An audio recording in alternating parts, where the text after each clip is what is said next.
They called them crazy until the proof surfaced. These conspiracy theories turned out to be 100% real. At first, it sounded like a Hollywood plot. Secret labs, shadowy figures, and experiments designed to bend the human mind. But this wasn't a scene from a Jason Bourne movie. It was real. For years, the CIA ran a covert program called MK-Ultra, aimed at controlling behavior using chemicals, psychological tactics, and methods that veered deep into sci-fi territory. The project began in the early 1950s during the height of Cold War paranoia. The US feared that foreign enemies had developed mind control techniques, and they wanted their own. The CIA poured millions into hidden research, setting up front companies and using institutions like hospitals and universities without anyone knowing what was actually going on. Subjects were often unaware they were being experimented on. Some were fed powerful hallucinogens. Others were exposed to extreme isolation, hypnosis, or sensory overload. It wasn't just volunteers either. Many never even consented. In some cases, illegal substances were slipped into drinks to observe the effects. The agency was chasing the ultimate weapon, the ability to manipulate thoughts, break down personalities, and extract secrets without torture. It went far beyond the lab. CIA operatives tested these techniques on real people in cities like San Francisco and New York, using unsuspecting citizens as guinea pigs. There were safe houses rigged with one-way mirrors, surveillance gear, secret recordings. At one point, they even tried to erase a person's memory to rebuild it from scratch, basically turning humans into blank slates. For years, people who claimed they were part of this sounded like conspiracy theorists. The government denied everything. That changed when documents were accidentally uncovered in the 1970s, leading to Senate hearings. What they revealed shocked even hardened investigators. The CIA had indeed been conducting psychological experiments on citizens without oversight, with goals that veered into the bizarre. MK-Ultra officially ended in the early 1970s, but by then, most of the files had been destroyed on purpose. Only fragments survived, which is why the full scope of what really happened remains unclear. Still, enough details have surfaced to confirm the program's existence and its shocking reach. For 40 years, hundreds of men in Macon County, Alabama, were told they were receiving free healthcare from the government. They signed up for what was described as a study on bad blood. What they didn't know was that they were being watched, not treated. The Tuskegee Syphilis Study began in 1932, run by the U.S. Public Health Service. Its goal, to observe how untreated syphilis progressed over time. The men, sharecroppers, many of them poor, and with little access to real medical care, were given placebos even after penicillin became the accepted cure in the 1940s. Researchers deliberately kept them in the dark, just to see what would happen if the disease was left alone. Doctors took blood samples, conducted physical exams, and told the men they were being helped, but none of them received actual treatment. Even when symptoms worsened, the study continued. The researchers wanted data, not cures. For decades, this was brushed off as rumor, something too dark to be real. But in 1972, a whistleblower inside the program leaked the truth. The media exploded. Congressional hearings followed.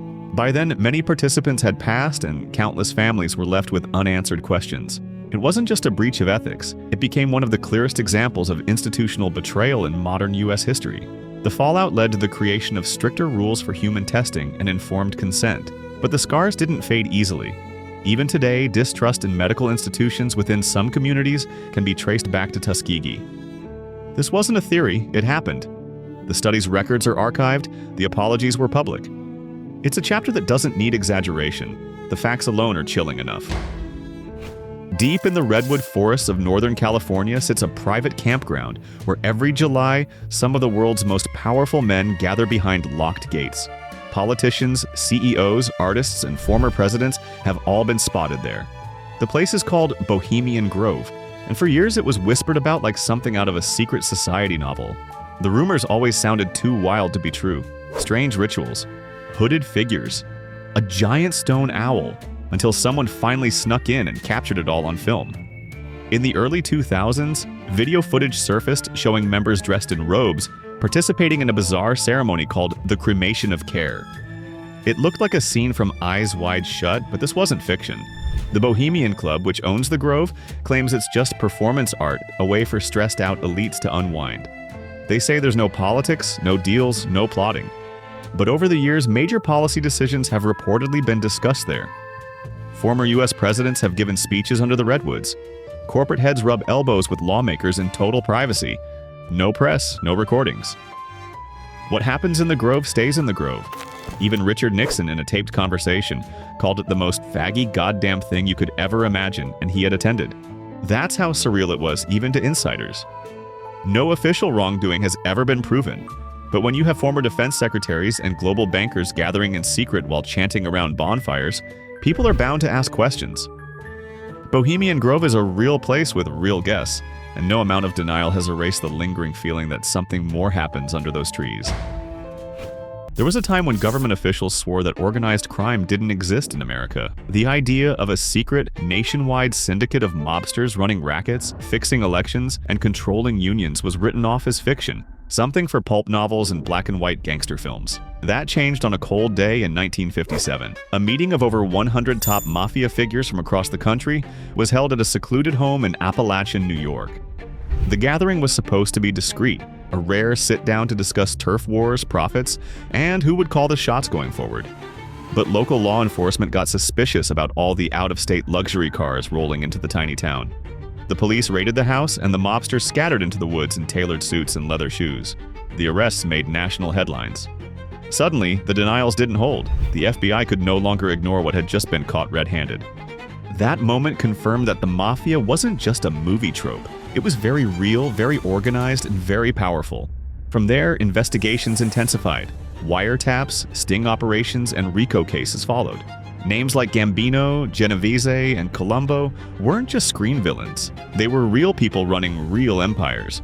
And those empires reached deep into politics, construction, casinos, and more. The Appalachian meeting became a turning point. It forced law enforcement and the public to accept what many already suspected: the mafia wasn't a myth. It had been hiding in plain sight, protected by silence, loyalty, and a code that punished betrayal with deadly consequences. Even today, organized crime still exists in different forms. But the legacy of denial around the mafia remains one of the clearest examples of how a conspiracy theory can turn into an undeniable fact, once the right spotlight shines on it. For decades, cigarette ads featured doctors, movie stars, even cartoon mascots. The message was everywhere smoking was normal, even healthy. Meanwhile, behind closed doors, tobacco companies knew the truth and kept it hidden. Internal documents eventually revealed that these companies had known since at least the 1960s that nicotine was addictive. Not just a habit, chemically addictive, and they also knew their products caused severe health issues. But instead of coming clean, they hired scientists to muddy the waters, crafted ad campaigns to make smoking look glamorous, and even targeted young audiences to create lifelong customers. Executives from major companies testified before Congress in the 1990s. One after another, they stated under oath that they didn't believe nicotine was addictive. It was one of the most surreal moments in televised history. The footage is still available, and it feels like something out of a satirical movie. Then came the leaks. Whistleblowers from inside the industry began to speak up. One of the most famous, a former executive named Jeffrey Wigand, revealed that cigarette formulas were being chemically adjusted to enhance the addictive effect. The truth spilled out like smoke from a fire that had been burning for years. Eventually, Big Tobacco was forced to pay out billions in settlements. They also had to stop using certain marketing tactics, especially ones aimed at minors. But the damage had already been done. The idea that such powerful corporations could hide the facts in plain sight for so long felt impossible. Yet it happened. It's no longer a theory, it's history. And it remains one of the most clear-cut examples of how calculated deception can shape public perception for generations. In the middle of the New Mexico desert, a city suddenly appeared. It wasn't on maps. The people who lived there used fake names. Their mail was censored and their movements tightly monitored. That city was Los Alamos, and it was built for one purpose: to develop the most powerful weapon the world had ever seen. The Manhattan Project wasn't just a top-secret government mission. It was an entire shadow world. More than 130,000 people worked on it, spread across multiple locations including Tennessee, Washington, and New Mexico. Most of them had no idea what they were helping build. Engineers thought they were working on energy systems. Chemists believed it was scientific research. Only a small handful knew they were racing to split the atom before Nazi Germany did. Entire families moved to hidden towns surrounded by barbed wire and armed guards. Grocery stores, schools, even churches were constructed, just without any outsiders allowed. People couldn't talk about their jobs. Neighbors didn't ask questions. If they did, they disappeared from the project. The project culminated in the Trinity test, the world's first nuclear explosion. It lit up the desert sky and changed the course of history. But what's just as staggering is that something of this scale remained completely secret from the public until after the bombs were dropped on Japan. After the war, stories began to emerge. People were stunned to learn that their government had created entire cities that no one outside had ever heard of. The security, the code names, the compartmentalization, it all sounded like science fiction. Yet it was real. The Manhattan Project proved that not only could a massive conspiracy exist, it could succeed for years under tight control. All in plain sight, but out of reach.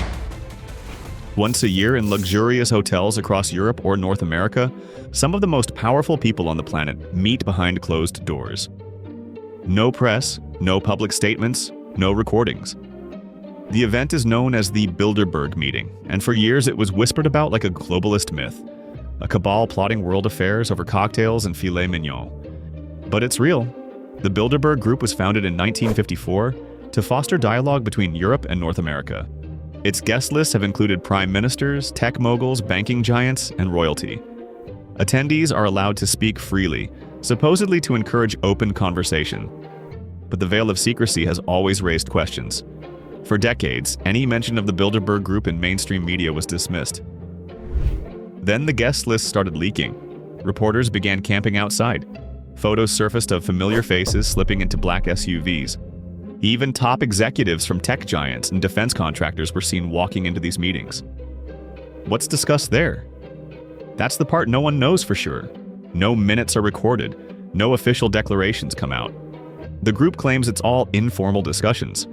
But when some of the same people seen at these gatherings later push global policy shifts in their home countries, people take notice. The Bilderberg Group is no longer a fringe rumor. Its existence is documented. Its influence, while hard to measure directly, is no longer deniable.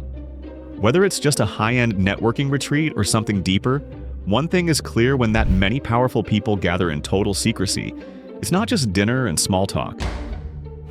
Until a few years ago, if someone said the government was watching your phone, reading your emails, or tracking your movements, they were called paranoid. Then Edward Snowden walked out with proof. In one of the most explosive intelligence leaks in modern history, Snowden, a former contractor for the NSA, revealed that mass surveillance wasn't a conspiracy. It was already happening, and it was bigger than anyone had guessed. Programs like PRISM, X-Keyscore, and Tempora weren't targeting just known threats. They were hoovering up data from ordinary people, emails, chats, call logs, even your browsing history. All collected in bulk, often without warrants, and shared between intelligence agencies in secret deals. Snowden's revelations showed that major tech companies, some willingly, some under pressure, had been funneling user data to the government.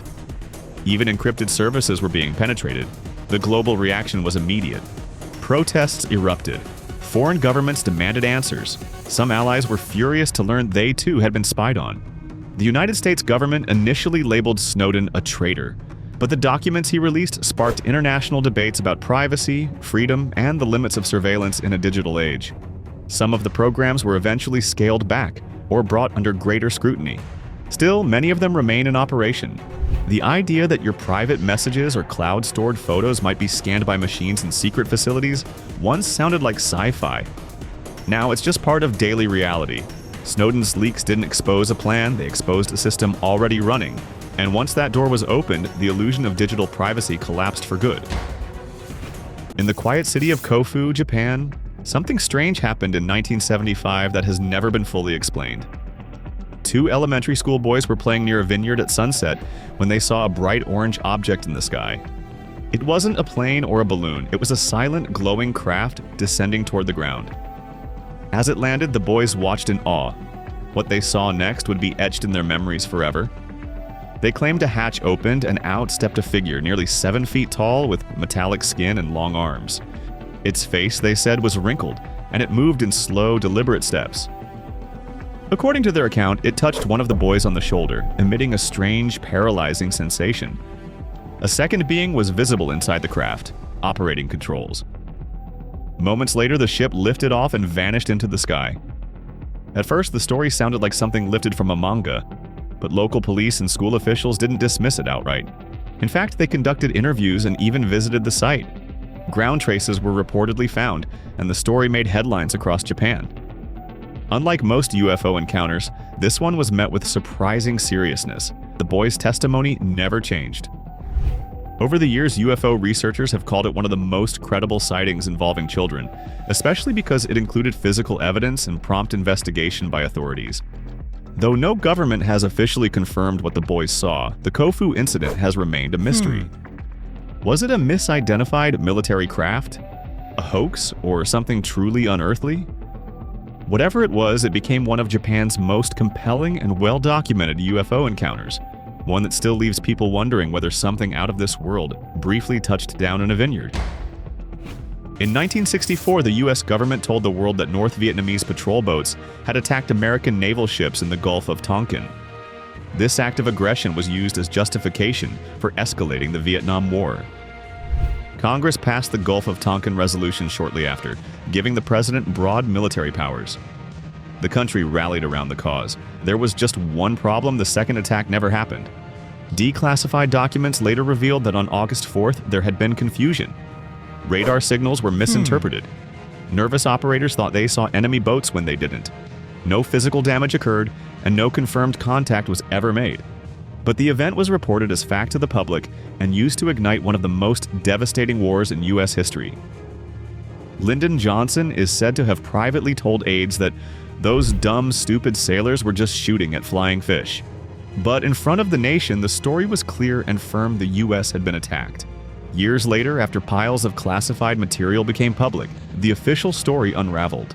The Gulf of Tonkin incident became a textbook case of how misinformation, whether intentional or not, can steer global conflict. Millions of people would be affected by a battle that was, in part, sparked by a phantom threat.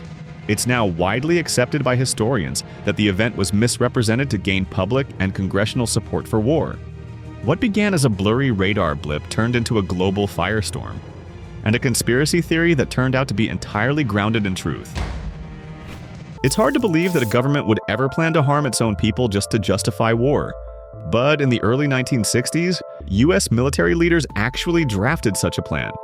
It was called Operation Northwoods, and honestly, it wasn't the work of fringe operatives. It came from the Joint Chiefs of Staff.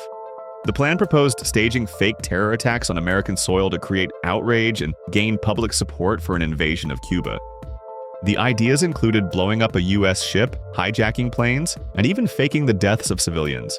These events would be blamed on Fidel Castro's regime, making a military response appear justified. The proposal made its way to Defense Secretary Robert McNamara and then President John F. Kennedy. To their credit, they rejected it. The plan was shelved, but it wasn't forgotten. For years, rumors of this bizarre document floated around in conspiracy circles, until it was declassified in the 1990s, and everything checked out. Operation Northwoods is one of the most stunning examples of a real plan that reads like a political thriller. It shows just how far some in power were willing to go to manipulate public opinion and launch a war. No part of it was carried out, but the fact that it made it as far as the president's desk reveals the scale of strategic deception that was being considered. It also redefined what was possible behind closed doors, and what conspiracies might not be fiction after all. In the 1980s, Americans were told one thing: the US does not negotiate with hostile forces. Yet, behind the scenes, a shadow operation was unfolding that connected arms dealers, foreign rebels, and government officials in a web so tangled even Hollywood would have trouble keeping up. The Iran-Contra affair was built on two secret goals-free US hostages held in the Middle East, and fund Contra rebels fighting the leftist government in Nicaragua. Congress had already banned support for the Contras, so money couldn't come from official channels. The workaround? Sell weapons to Iran, despite an arms embargo, and funnel the proceeds to the rebels. It was all done in secret. When it was exposed in 1986, the nation was stunned. Top officials, including members of the National Security Council, were involved. Testimonies were broadcast live, and the phrase plausible deniability became a household term. Colonel Oliver North emerged as the public face of the scandal. Charismatic and defiant, he testified before Congress, claiming he had acted out of patriotism. Some praised him, others saw him as proof of how deep the deception ran. Several people were convicted, but most had their sentences overturned or were later pardoned. The scandal revealed the scale of unauthorized operations and how secret agendas could bypass the very laws meant to limit power. The Iran-Contra affair wasn't a theory, it was televised history. The hearings, the confessions, and the cover-ups played out in real time, showing that sometimes the truth hides in plain sight, until someone decides to speak. It sounds like something from a dystopian novel, government agents secretly collecting human remains to study the effects of nuclear fallout. But this wasn't fiction. It was Project Sunshine, a real Cold War-era program conducted by the U.S. Atomic Energy Commission and allied governments. After the first nuclear detonations, scientists were desperate to understand how radioactive materials, especially strontium-90, spread through the environment and the human body. Strontium-90 mimics calcium, making its way into bones and teeth, and researchers feared it was accumulating silently in the population. So they started gathering samples, not from volunteers, but from the recently deceased. For years, whispers of this operation were dismissed as macabre rumors. Then in the mid-1990s, declassified documents and international investigations confirmed it all. The British government even admitted that parts of the program had been carried out through cooperation with U.S. agencies. The entire effort was cloaked in secrecy, justified in the name of national security. One quote from a U.S. official at the time, uncovered in a now public document, stood out. "We have to get human samples, and I mean human samples. We have to do it in a way that won't upset the relatives." Project Sunshine is one of those real-world conspiracies that shocks even seasoned researchers. Not because it was hidden, but because of how it crossed ethical boundaries without blinking. No fantasy, no exaggeration, just a classified program that treated people like data points in the race to understand the nuclear age. And for decades, no one even knew it was happening. That's about it. Write in the comments which unconfirmed conspiracy theory is true in your opinion. For more useful information, watch other videos.